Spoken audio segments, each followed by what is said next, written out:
여러분, 오늘은 우리 교회 설립주일이면서 교회 절기상으로 성령 강림절입니다. 이 성령 강림절에 여러 가지 의미가 있겠지만은 교회의 시작이라는 의미도 있습니다. 물론 성경에 교회가 오순절 강림 후 시작되었다 이런 기록은 없지만은 일반적으로 교회의 시작을 오순절 성령 강림으로 봅니다. 그래서 우리가 설립주일에 우리 교회가 설립하게 된 과정과 그날의 일들을 떠올려 보는 것처럼 오늘 본문을 통해서 이 땅의 교회가 처음 시작된 날의 일들을 살펴보려고 합니다. 오늘 본문에 보면은 그날이 오순절이라고 했습니다. 여러분, 오순절이라는 절기는 많이 들어보셨지만 그날이 어떤 날인지는 좀 애매할 것입니다. 이스라엘의 절기의 시작은 6월절입니다. 1월 15일 출애굽한 날이죠. 이 6월절부터 일주일 동안을 무교절이라고 합니다. 누룩 없는 떡을 먹는 주간입니다.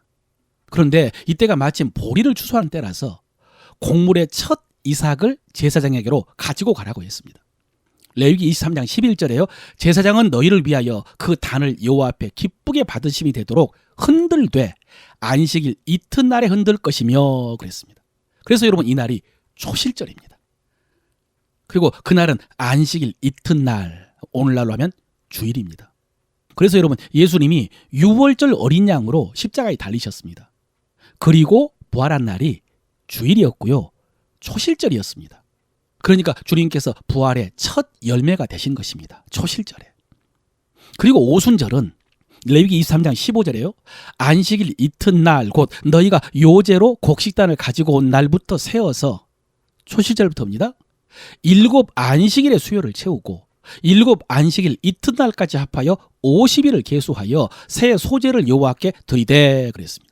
초실절부터 7 안식일을 채우고 이튿날까지 50일. 그래서 이날을 오순절이라고 하고요. 77절이라고 합니다. 7 안식일의 절기입니다. 그런데 또 이때가 마침 밀을 추수하는 시기라서 밀의 첫 이삭을 드렸습니다. 밀 추수가 시작된 것입니다. 그래서 출애굽기 23장 16절에 보면요. 맥추절을 지키라. 이는 네가 수고하여 밭에 뿌린 것에 첫 열매를 거둠이라 그랬습니다. 맥추절, 오순절, 77절 같은 날입니다. 그런데 여러분, 이 오순절에 또 다른 의미가 있습니다. 이스라엘 백성들이 6월절에 출애굽해가지고 시내산에서 도착해서 하나님께 율법을 받은 날이 50일입니다. 오순절입니다. 그래서 유대인들은 오순절, 77절, 맥추절을 또 다른 이름으로 마탄 토라라고 합니다. 토라를 받은 날, 율법을 받은 날입니다. 이스라엘 절기는 이렇게 출애굽과 농사가 연결이 되어 있습니다. 그래서 여러분, 오순절은요, 이스라엘 백성들이 시내산에서 하나님과 언약을 맺은 날입니다.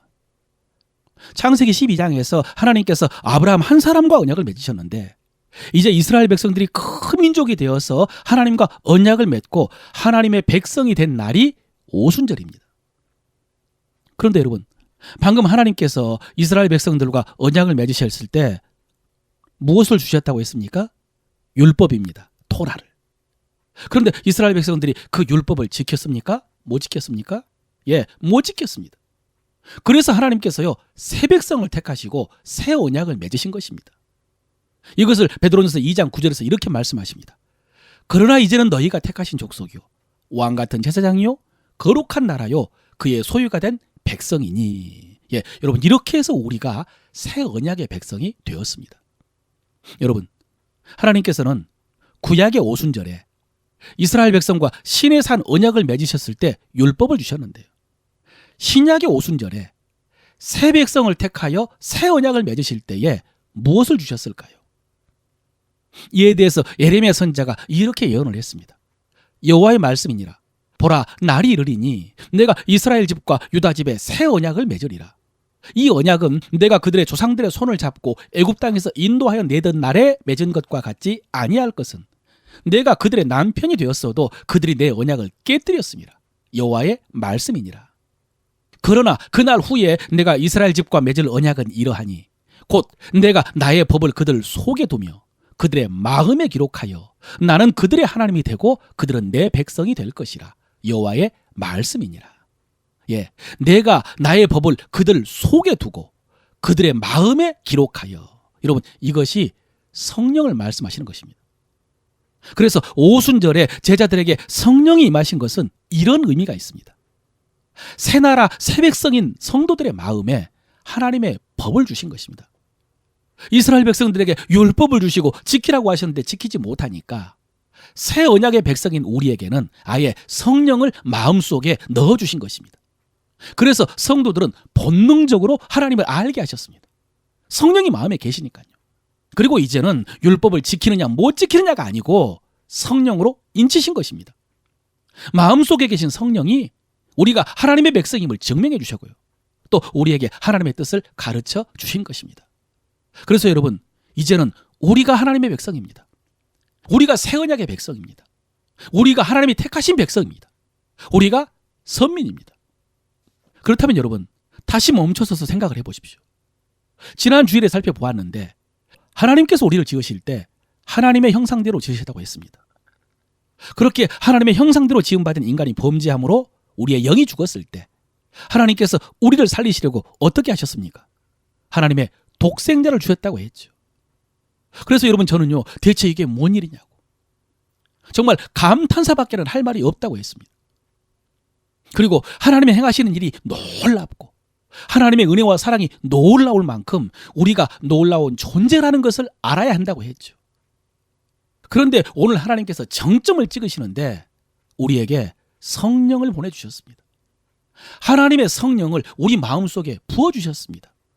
정말로 놀랄 일입니다. 먼저 하나님의 형상으로 지으시고 그 다음에 하나님의 독생자를 희생시키시고 그리고 하나님의 영을 부어주시고, 여러분, 우리는 대체 뭘까요? 우리는 이제 어떻게 되는 것입니까? 우리가 대체 얼마나 존귀한 것입니까? 우리가 대체 얼마나 대단한 것입니까? 그러므로 여러분, 우리는 스스로를 어떻게 인식하며 살아야 되겠습니까? 나 같은 게 뭐라고 이러면 안 됩니다. 나는 왜 이 모양일까? 자기 비하, 위축, 우울, 절망 안 됩니다. 여러분, 우리는 존귀합니다. 우리는 특별합니다. 우리는 성령의 사람입니다. 그래서 베드로 사도는요, 신의 성품에 참여한 자라고 그랬습니다. 하나님의 본성에 참여한 자라는 뜻입니다. 사랑하는 성도 여러분, 이렇게 우리는 성령의 사람인 줄로 믿으시길 바랍니다.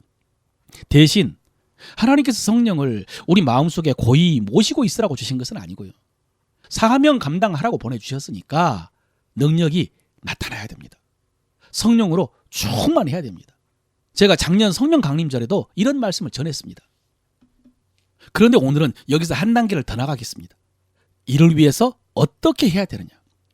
성령을 모시고만 사는 것이 아니라 성령의 능력이 나타나고 성령 충만하기 위해서 어떻게 해야 되느냐?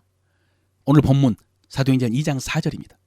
그들이 다 성령의 충만함을 받고 성령이 말하게 하심을 따라 다른 언어들로 말하기를 시작하니라. 여러분, 이 말씀이 오늘 설교 제목이고요, 올해 성령 강림절과 설립주일에 주신 말씀이고요. 우리가 성령으로 충만하고 성령의 능력을 나타나기 위해서 해야 될 일입니다. 뭡니까? 성령이 말하게 하심을 따라 말하라. 이게 뭐죠? 방언입니다. 방언을 말하라. 예, 여러분, 이 방언에 대해서 제가 지금 더 자세히 설명드리진 않겠습니다. 아마 대부분의 성도들은 방언을 받고 싶어 할 것입니다. 방언하고 싶어 합니다. 저도 학생 때 방언하는 선배들, 친구들 정말로 부러웠습니다. 왜냐하면 그때 저는 구원의 확신이 없어서 괴로웠는데요, 방언을 하는 것은 성령을 받은 것이고 성령 받았다는 것은 구원받은 것이라고 생각을 했기 때문입니다. 아마 많은 성도들이 이런 이유 때문에 방언 받기를 원할 것입니다. 그런데 장로교회를 다니는 성도들은 방언하는 분들이 많지 않습니다. 왜냐하면 예전에 장로교회에서는요, 성령이나 은사에 대해서 강조하지 않았고요, 또 기도원에 가는 것도 경계를 했기 때문입니다. 그래서 방언을 받고 싶어 하지만은 방언을 하지 못한 분들이 더 많을 것입니다. 또 교회 안에서 방언하시는 분들은 열심히 특심한 분들이거든요. 새벽기도도 나가고 철야기도도 하고 그런 분들이 방언을 했기 때문에 그 정도의 결심을 하지 못한 분들은 방언할 기회가 없었을 것입니다. 그래서 그분들은 이렇게 생각하겠죠. 성령께서는 나에게 방언의 은사를 주지 않으셨다고요. 바울도 고린도전서에서 다 방언을 말하는 자이겠느냐 그랬거든요. 각자 은사가 다르다고. 그래서 내 은사는 방언이 아니라 이렇게 생각하겠죠. 그런데 여러분, 이 말씀을 완전히 부정할 수는 없지만 사실 이 말씀은요, 바울이 은사의 다양성과 통일성을 강조하면서 주신 교과서적인 말씀입니다. 그 뒤에 보면요, 내가 너희 모든 사람보다 방언을 더 말함으로 하나님께 감사하노라 그랬습니다. 바울이요, 모든 성도들보다 방언을 더 많이 말했습니다. 또 나는 너희가 다 방언 말하기를 원하나 특별히 예언하기를 원하노라 그랬습니다. 역시 다른 사람들에게 도움이 되는 예언하기를 원한다라고 했지만요, 또 다 방언 말하기를 원한다고 했습니다. 그래서 저는 바울과 똑같은 마음으로 특별히 여러분이 다 방언 말하기를 원하노라 라고 말씀드렸죠. 실제로 여러분, 사도행전에 성령이 임하시는 장면이 4군데 나오는데요, 그 중에 첫 번째 오늘 오순절에는요, 성령이 말하게 하심을 따라 방언 말했다고 했고요. 두 번째로 백부장 고넬료의 집에서 베드로가 말씀을 전할 때에 이방인들에게 성령이 임하시는 것을 보고요, 깜짝 놀랐습니다. 그 이유는 그들이 방언을 말하면서 하나님 높이는 소리를 들었기 때문이라고 했습니다. 에베소에는 바울이 안수할 때에 성령이 임함으로 그들이 방언도 하고 예언도 했다고 했습니다. 다 방언이 나타났습니다. 사마리아 성에서는 간단하게 베드로와 요한이 안수함에 성령을 받은지다 라고 기록이 되어 있는데, 그들이 성령 받은 것을 어떻게 알 수 있었을까? 아마 다른 곳에서처럼 방언을 말했기 때문에 성령 받은 것을 알았을 것입니다. 여러분, 이렇게 성경에 보면은 성령이 임하실 때에 공통적으로 방언을 했습니다. 그래서 100%라고 말씀드릴 수는 없지만 실제로 원하면 대부분은 방언할 수 있습니다. 우리가 성령을 받았기 때문입니다. 그리고 우리가 방언을 해야 되는 이유는 그것이 우리가 성령으로 충만할 수 있는 지름길이기 때문입니다. 출입문이기 때문입니다. 물론 성령 충만의 결과로 방언을 말하지만, 그러나 또 방언을 말함으로 더 성령으로 충만해질 수가 있습니다. 그래서 성령의 권능과 역사가 나타날 수 있게 되는 것입니다. 활성화되는 것이죠. 여러분 중에 자신의 은사가 뭔지 정확하게 아는 분들 계십니까? 여러분이 받은 은사를 모르고 있는 것이 많지 않겠습니까? 여러분, 우리 안에 계신 성령님은 우리를 강압적으로 지배하고 통제하고 조종하지 않으십니다. 성령이 충만하게 우리를 다스리고 나타나고 역사할 수 있도록 여러분, 우리가요, 믿고 사모하고 의지하고 순종해야 됩니다. 우리가 해야 됩니다. 그런데 언제 그렇게 할 수 있느냐? 어떻게 그렇게 할 수 있느냐? 계속해서 방언으로 기도할 때입니다. 계속해서 방언으로 기도할 때에 우리는 주도권을 성령님께 내어드리게 됩니다. 성령님께서 우리의 마음과 몸을 충만하게 다스리십니다. 그렇게 해서 우리의 육적이고 혼적인 성향이 약해지고요, 영적인 성향이 강해집니다. 그러면서 자신의 은사가 무엇인가를 점점 알게 됩니다. 성령님을 믿고 의지하게 되고 순종하게 됩니다. 그렇게 되면서 성령의 능력과 역사가 나타나는 것입니다. 여러분, 우리가 믿음의 성숙을 위해서 성경을 읽고 묵상을 합니다. 연구도 하고요. 그런데 여러분, 그 전에 방언으로 기도하는 것이 필요합니다. 열심히 연구하는 것보다 더 중요합니다.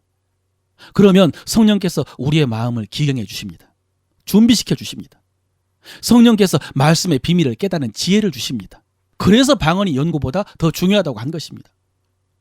지난 주일에 우리가 영으로 거듭났다라고 했습니다. 그래서 우리의 영은 완전한데, 그런데 혼이 아직 거듭나지 못했다고 했죠. 그래서 죄를 잘 끊지도 못하고 변화도 더디고 성숙도 더디고 사랑하는 것도 미숙하다고 했습니다. 그래서 우리가 결심도 하고 노력을 합니다. 그러나 쉽지 않죠. 옛사람에서 벗어나는 것이 쉽지 않습니다. 그래서 괴롭습니다.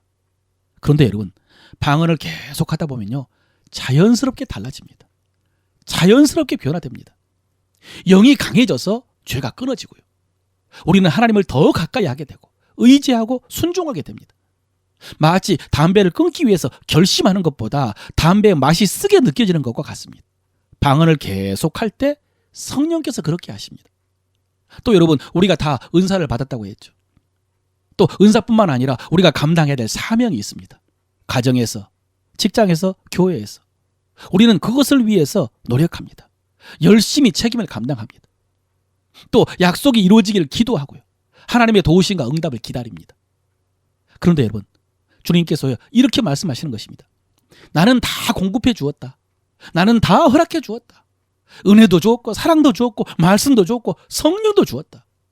그러니까 이제는 성령이 역사할 수 있도록 성령의 능력을 활성화해라.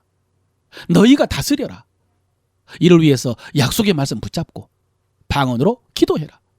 너희 힘으로 노력만 하지 말고 나만 바라보지 말고 방언하면서 성령의 능력이 나타나도록 해라. 이렇게 말씀하십니다. 여러분, 그렇습니다. 반복해서 말씀드리는 건데 우리의 생각보다 우리의 결심보다 말이 중요합니다. 말씀이 중요합니다. 그리고 이제 방언이 중요합니다. 그래서 우리가 이렇게 말씀을 묵상하고 말하고 그리고 방언을 말하면 성령의 능력이 활성화돼 가지고 지금 여러분이 하고 있는 그 일들을 탁월하게 할 것입니다. 지금까지 막혀있던 일들이 열릴 것입니다. 지금까지 하지 못했던 일을 하게 될 것입니다.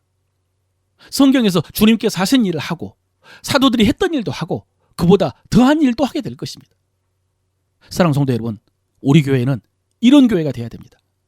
말씀과 성령으로, 더 구체적으로 말씀을 묵상하며 방언함으로 성령의 능력으로 사명을 감당하는 교회가 돼야 됩니다. 마지막으로 실질적인 말씀 하나 더 드리겠습니다. 아직 방언이 안 된 분들, 혼자서도 할 수 있지만요, 현실적으로는 기도에 참석해서 함께 기도할 때 자연스럽게 할 수 있습니다. 기도에 참석해서요, 방언하는 분들 방언 따라할 수도 있고요, 할렐루야 할렐루야 할렐루야 하면서 방언을 시작할 수도 있습니다. 얼마든지 괜찮습니다. 그런데 그렇게 해서 방언을 받은 성도들이 계속해서 방언으로 기도하지 못하는 것이 현실입니다. 방언 받기 전에는 그렇게 방언 받고 싶어 하다가 막상 방언을 하고 나면 계속하지 못하는 것이 현실입니다. 왜냐하면 일단 내가 하는 방언이 진짜 방언이 맞나? 확신이 약해서 그렇습니다. 성령의 방언이 아니고 나 혼자 중언부언하고 있는 게 아닌가? 또 귀신의 방언도 있다는데 그러면서 확신이 약해지는 것입니다. 또 하나는 자기가 알아듣지 못하는 방언을 계속하다 보니까 재미가 없습니다. 의미가 없는 것 같습니다. 그래서 방언을 하지 못할 때는 그렇게 사모하다가 막상 하고 나면은 소홀히 하는 것이 현실입니다. 방언을 길게 하지 못하고 계속하지 못하고 받은 것으로 만족하는 것입니다. 해본 것으로 만족하는 것입니다. 그런데 여러분, 아닙니다. 안 됩니다. 일단 여러분이 방언한다고 했던 그 방언 맞습니다. 성령의 방언 맞습니다. 더듬더듬거리고 이상한 것 같고 어색하고 유치한 것 같아도 방언 맞습니다. 계속하십시오. 그리고 방언이 뜻을 알지 못해서 재미가 없고 의미가 없는 것 같아도 계속해야 됩니다. 내 혼은 몰라도 내 영은 압니다. 의미가 있습니다. 능력이 있습니다. 그래서 계속해야 됩니다. 방언은 말하는 자의 자기 덕을 세운다고 그랬습니다. 의미는 모르지만 우리를 세웁니다. 우리를 온전케 합니다. 그렇게 해서 우리 영을 강하게 하는 것입니다. 우리 영이 탁월해지는 것입니다. 지혜가 생깁니다. 변화할 능력이 생깁니다. 성화가 됩니다. 그러므로 여러분, 바울이 영으로도 기도하고 마음으로 기도한다라고 한 것처럼 두 가지 기도를 병행하는데 여러분은 한 5대5 정도로 하십시오. 방언 기도 반, 우리말 기도 반. 그러나 저는 8대2로 할 것입니다. 방언 기도 8, 우리말 기도 2. 왜냐하면 방언 기도가 그렇게 탁월하기 때문입니다. 그렇게 중요하기 때문입니다. 하나님 나라 복음의 마지막 퍼즐과 같습니다. 그래서 주님께서 이 마지막 시대에 우리에게 성령을 보내주신 것이고 성령께서 우리에게 방언하게 하시는 것입니다. 그래서 기도의 자리에서만 방언으로 기도하는 것이 아니라 일상에서 방언으로 기도합니다. 운전하다가 방언합니다. 책 읽다가 방언합니다.